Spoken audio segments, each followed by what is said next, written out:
这里是我们的辣椒水的喷洒机制。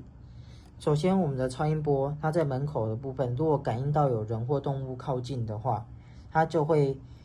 喷水，这边辣椒水会进行喷洒的动作，然后并且蜂鸣器会发出声响去驱赶入侵者。如果这两个都没有成功驱赶的话，那个偷盗者入侵农田，这个微波感测器就会感测到有人进入了农田或者是温室。